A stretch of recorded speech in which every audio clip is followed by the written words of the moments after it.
अस्सलाम वालेकुम। आज हम बात करेंगे ऐसे इंटरनेशनल स्टूडेंट जो कनाडा में एजुकेशन हासिल करने के लिए आना चाहते हैं। उनके लिए ये वीलॉग है और इसमें मैं आपको बताऊंगा कि कनेडियन गवर्नमेंट ने नई जो एजुकेशन पॉलिसी का ऐलान किया है सिर्फ 2 साल के लिए। इस साल के आखिर में यानी 2024 के आखिर में इसको दोबारा रीअसेस किया जाएगा और 2025 के लिए दोबारा देखा जाएगा कि इस पॉलिसी में क्या चेंजेस लानी है, क्योंकि जो ये नए कवानीन बनाएंगे इनका क्या इम्पैक्ट होता है इकोनॉमी में। नई पॉलिसी के मुताबिक जो इंटरनेशनल स्टूडेंट इधर आते थे उनकी जो टोटल तादाद है उसको 35% रिड्यूस कर दिया गया। आप ये देखें कि 2022 में कनाडा में 8 लाख इंटरनेशनल स्टूडेंट आया था। बहुत बड़ी तादाद है। इमिग्रेशन वाले लोग अलग हैं, वो भी 4-5 लाख आते हैं, लेकिन ये जो लोग हैं 8 लाख आए थे, अब उनको रिड्यूस करके इस दफ़ा जो 35% कम किया गया है, तो इसका मतलब है 2024 में टोटल जो इंटरनेशनल स्टूडेंट आएंगे from all over the world ये 3,64,000 होंगे। ये भी तादाद एक बड़ी तादाद है। ऐसा क्यों किया गया? उसकी चंद वजूहात हैं, ये आप सुन लें कि इतने ज़्यादा तादाद में जब स्टूडेंट इधर आए हैं तो इधर हाउसिंग का प्रॉब्लम हो गया। स्टूडेंट ज़्यादा आ गए, इमिग्रेंट भी आ रहे हैं, तो रेंट अ हाउस और रेंट अ रूम ये लेना बहुत मुश्किल हो गया और किराए डबल हो गए, जो कि स्टूडेंट से भी अफोर्ड नहीं हो रहे और जो फैमिलीज आ रही हैं इमिग्रेशन वाली उनके लिए भी इसका प्रॉब्लम हो गया। उस हिसाब से घर नहीं भर रहे जिस हिसाब से लोग आना शुरू हो गए, ये प्रॉब्लम। सेकेंडली, जब लाखों के हिसाब से स्टूडेंट आ गए इधर तो जॉब का भी प्रॉब्लम हो गया। जब एक इंटरनेशनल स्टूडेंट आता तो वो इस तरह है शो करके कि वो स्टडी करने आ रहा है, लेकिन चूंकि गवर्नमेंट ने एक ऑप्शन दी हुई थी कि जो इंटरनेशनल स्टूडेंट आए इधर आकर वो जॉब भी कर सकता है, उसको वीकली आवर्स भी दिए गए। फिर कोविड की वजह से ये आवर्स ओपन कर दिए गए कि वो फुल टाइम जॉब भी कर सकता है। तो हुआ ये कि जो स्टूडेंट थे वो अपना कोर्स कंप्लीट करने की बजाय वो ज़्यादा टाइम जॉब को देने लग गए। ऐसे भी स्टूडेंट बहुत तादाद में हैं जो कि 2 से 3 जॉब्स कर रहे हैं, यानी कि उनका काम सिर्फ जॉब करना है। बहुत कम रेस्ट करते हैं, कॉलेज नहीं जाते, असाइनमेंट पूरी नहीं कर पाते। फिर ये हुआ कि स्टूडेंट को अट्रैक्ट करने के लिए कनेडियन गवर्नमेंट ने एक ऑप्शन दी थी कि अगर कोई शादीशुदा है तो अपनी स्पाउस को बुला सकता है, यानी लड़की इधर आई है तो अपने वो हस्बैंड को बुला सकता है जो स्पाउस है, और इसी तरह अगर लड़का आया हुआ है तो अपनी स्पाउस यानी वो जो गर्ल है उसको वो इधर स्पॉन्सर कर सकता है। तकरीबन 2 से 3 महीने में स्पाउस भी इधर आ जाते हैं, और वो चूंकि स्टूडेंट नहीं होता तो उसने भी आकर इधर 2 से 3 जॉब करनी शुरू कर दी। सो लोकल जॉब मार्केट बहुत ख़राब हो गई और वो हस्बैंड वाइफ दोनों जॉब करने लग गए। कोर्स प्रोलॉन्ग होता गया और फिर वो कहते कि हमारे पास फीसेस भी नहीं है। कॉलेज में वो ये बहाना करते थे कि हमें फुल टाइम जॉब चाहिए क्योंकि हमारे पास फीसेस नहीं है। तो मुख्तलिफ वजूहात और भी जो दीगर प्रॉब्लम आ रहे थे, इसकी बिना पे कनेडियन गवर्नमेंट ने ये पॉलिसी अनाउंस की। इस न्यू एजुकेशन पॉलिसी के मुताबिक अब क्या होगा?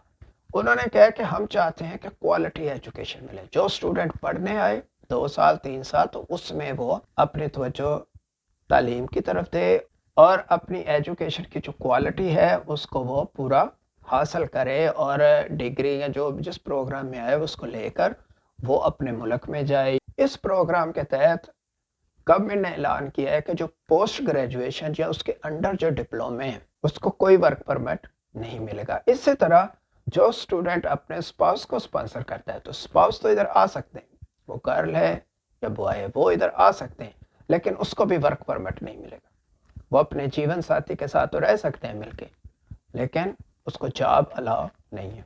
लेकिन उन्होंने ये खुशखबरी सुनाई कि ऐसे तमाम स्टूडेंट जो मास्टर प्रोग्राम में आएंगे, पीएचडी करने आएंगे या प्रोफेशनल एजुकेशन हासिल करने आएंगे, फॉर एग्जांपल वो मेडिसिन की प्रोफेशनल एजुकेशन हासिल करते हैं या लॉ की एजुकेशन हासिल करते हैं या दीगर जो प्रोफेशनल मास्टर डिग्रीज हैं उसमें एडमिशन लेते हैं, तो उनको वर्क परमिट भी अलाउ है।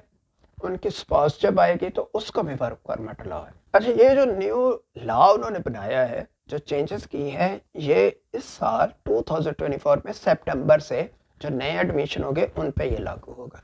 اس سے پہلے جو لوگ ورک پرمٹ پہ آئے ہوئے ہیں جو کام کر رہے ہیں وہ ان کا سلسلہ ویسے ہی چلے گا. تو اس حساب سے وہ بہت لکی ہیں, وہ پی آر کے لیے بھی اپلائی کر سکتے ہیں. اچھا, اب میں کچھ چیزیں آپ کو امپورٹنٹ بتانا چاہتا ہوں.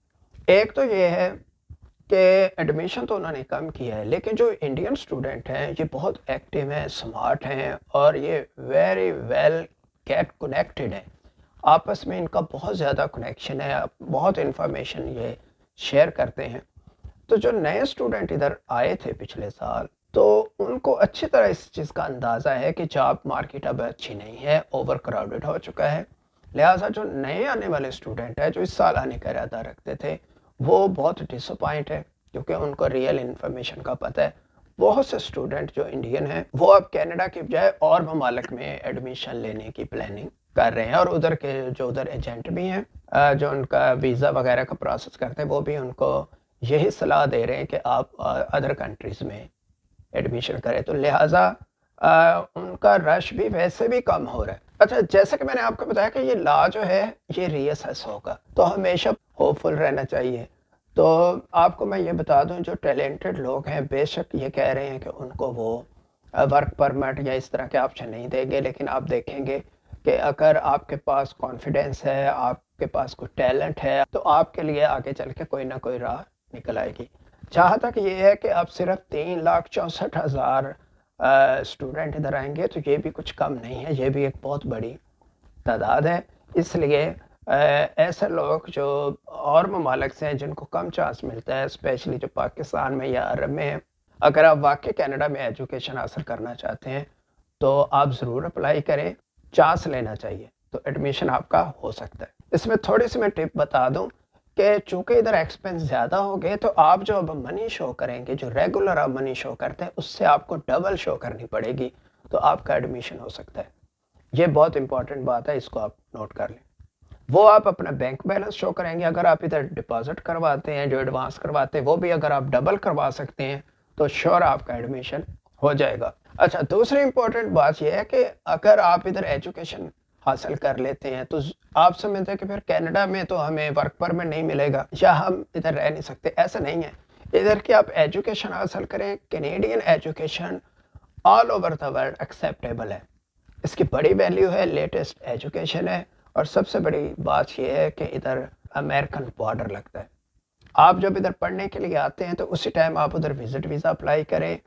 امریکہ ایک دنیا ہے, یہ جو 52 ان کے اسٹیٹس ہیں, آپ سمجھے یہ 52 کنٹریز ہیں, وہاں بہت زیادہ جابس کے مواقع ہیں. ادھر ایجوکیشن لے کر آپ ادھر بھی جا سکتے ہیں, اور آپ اپنے ایجوکیشن کے اچھے دام یو اے ای میں جا کے بھی وصول کر سکتے ہیں, ادھر بھی آپ کے لیے بہت اپارچونیٹیز ہیں. دوسرا یہ کہ آپ جب پوسٹ گریجویشن کرتے ہیں تو آپ ماسٹر ڈگری میں ایڈمیشن لے لیں, تو اس حساب سے آپ کو ورک پرمٹ بھی مل جائے گا اور آپ کی اسپاؤس کو بھی ورک پرمٹ مل جائے گا.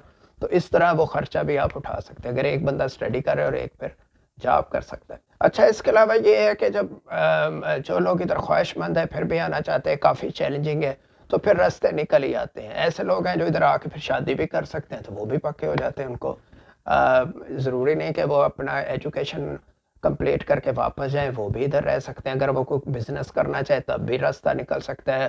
اگر اسپاؤس ہے یعنی کپل ایک رہ رہا ہے, ان کے کوئی بیبی ہو جاتا ہے تو پھر بھی راستہ نکل آتا ہے. اسی طرح کوئی اسائلم کلیم کر دیتا ہے تو یہ بھی راستہ نکل سکتا ہے. کیونکہ پرابلم یہ ہے کہ اتنی تعداد میں پہلے اسٹوڈنٹ پڑھتے رہے ہیں, کالجز یونیورسٹی نے اپنے کیمپس زیادہ بنا لیے ہیں, اسٹاف زیادہ رکھ لیا ہے, تو اب یہ جو انہوں نے 35% ایڈمیشن کا کوٹا ریڈیوس کیا ہے, تو اس سے بہت سے یونیورسٹی اور کالجز میں پرابلم پیدا ہو گئے ہیں اپنی بجٹنگ کرنے میں. تو ان کو انٹرنیشنل اسٹوڈنٹ کی بہت زیادہ ضرورت ہے. تو آگے چل کے آپ دیکھیں گے کہ یہ پالیسی دوبارہ ری اسیس ہوگی اور اس میں نئی امینڈمنٹ آئے گی, اور جو کہ بہت خوش آئند ہوگی. امید ہے آپ کو یہ ویڈیو پسند آئی ہوگی. آپ اس کو اپنے دوست و احباب میں ضرور شیئر کریں. شکریہ.